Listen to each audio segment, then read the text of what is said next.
अब ये तो गलत बात है। पहले पाकिस्तान की बुरी तरह पिटाई हुई और पिटाई हुई तो वो रोया, खूब रोया और रोते रोते अपने दत्तक पिता यानी अमेरिका के पास पहुंच गया। इसमें त्रासदी ये है कि पहले पाकिस्तान भारत से पिटकर बेइज्जत हुआ और अब बेइज्जती इसलिए हो रही है क्योंकि उन कागजों का पता लग गया है जिनमें पक्के सबूत हैं कि ऑपरेशन सिंदूर के दौरान एक बार नहीं, दो बार नहीं, तीन बार नहीं, बल्कि 66 बार वो अमेरिकी अंकल सैम के चरणों में गिड़गिड़ाया था। 66 टाइम्स। जिसने ये नंबर सुना उसी ने अपना माथा पकड़ लिया।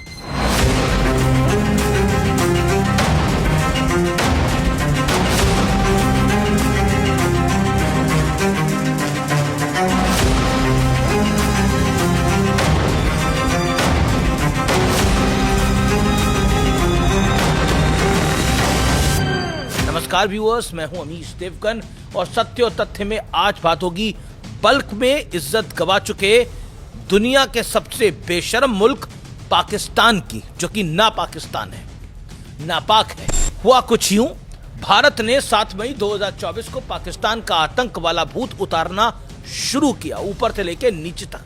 आधी रात के बाद अब पाकिस्तान की भिखारी आवाम नींद में नल्ली नहारी वाले सपने जब देख रही थी, ठीक उसी वक्त भारत ने हाफिज सईद और मसूद अजहर के 9 ठिकानों पर मिसाइल मार मार कर तबाह कर दिया। इसके बाद बारी आई बड़बोली पाकिस्तान आर्मी की।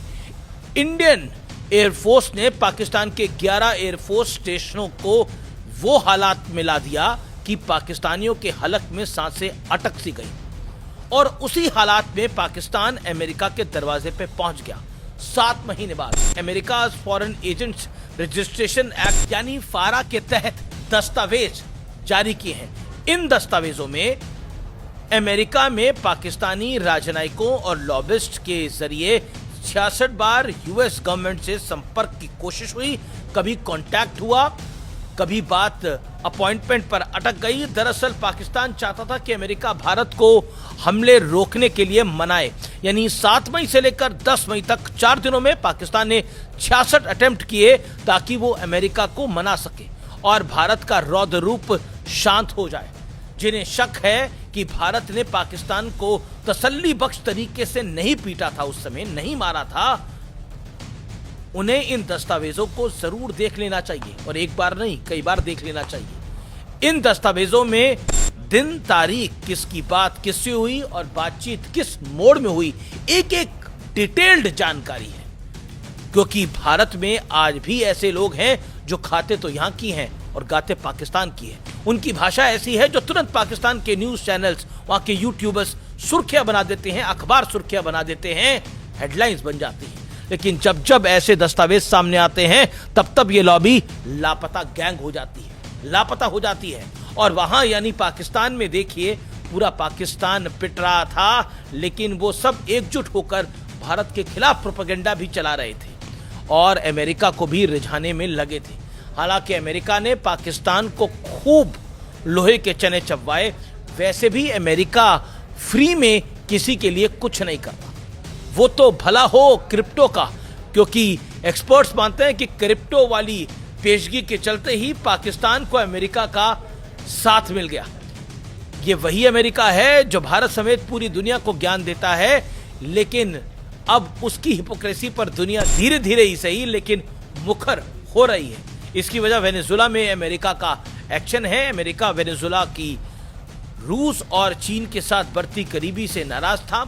दूसरा खेल तेल का भी है, यानी जब अमेरिका को अपने पड़ोसी से खतरा महसूस हुआ तब उसने एक्शन ले लिया। लेकिन जब भारत ने पाकिस्तान को सबक सिखाया या फिर रूस यूक्रेन पर हमला करता है तब वो हमें मॉरलिटी का एक पाठ पढ़ा देता है। लेकिन भारत के विदेश मंत्री एस जयशंकर ने इसी दोगलेपन पर सख्ती के साथ भारत का रुख रखा है। सुनिए क्या कहा एस जयशंकर ने। Countries are more, I don't want to say they become more selfish, but they will do things only if it is of direct benefit to them. They will offer you free advice. If something happens, they'll say, no, please don't do that. Now, if you ask them, say, oh, really, you're worried? Why don't you look at your own region and ask yourself, what are the levels of violence there, how much risks have you taken, how much worry the rest of us have about what you are doing. But, that's the nature of the world. People, what they say is not what they do.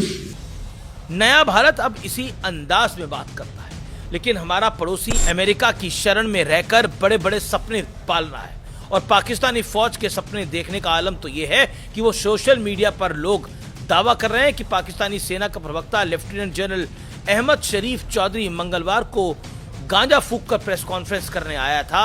Ahmad शरीफ ने भारतीय पत्रकारों और social media users के कई post दिखाए और फिर सबको रॉ एजेंट करार कर दिया।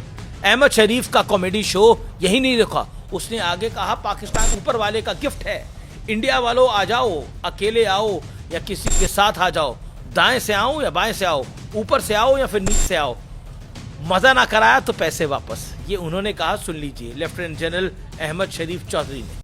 और मैं हमेशा कहता हूं और हम कहते हैं कि ये पाकिस्तान जो है एक अल्लाह का तोहफा है, इसमें अल्लाह की बड़ी बरकत है।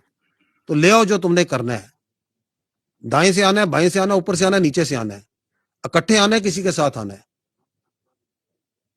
एक बार मजा ना करा दिया ना तो पैसे वापस। ये पाकिस्तान की सेना का प्रवक्ता है। इस बेचारे को कहां पता कि पिछली बार तो बाल बाल बच गया, हो सकता है इस बार इन्हें इजराइल रगड़ दे। समझ रहे हैं ना आप? वजह जान लीजिए। हमास का एक बड़ा आतंकी नाजी जहीर इस साल ही शुरुआत में पाकिस्तान पहुंचा। गुजरांवाला में उसने लश्कर के एक कार्यक्रम में बाकायदा हिस्सा लिया। इससे पहले नाजी जहीर फरवरी 2025 में पीओके पहुंचा था, यानी पहलगाम हमले से ठीक पहले। इजराइल के बारे में एक बात बड़ी मशहूर है, वो सब देखता रहता है और भूलता कभी कुछ नहीं है।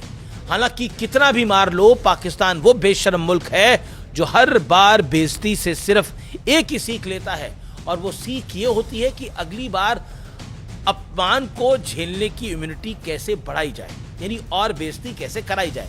बहरहाल हमारे लिए इस वीडियो में ये सीख है कि सच अपना रास्ता तलाश ही लेता है, देर से ही सही, और सच के शोर बचाने तक हमें खुद को अफवाहों से बचा कर रखना जरूरी है। बाकी आप समझदार हैं।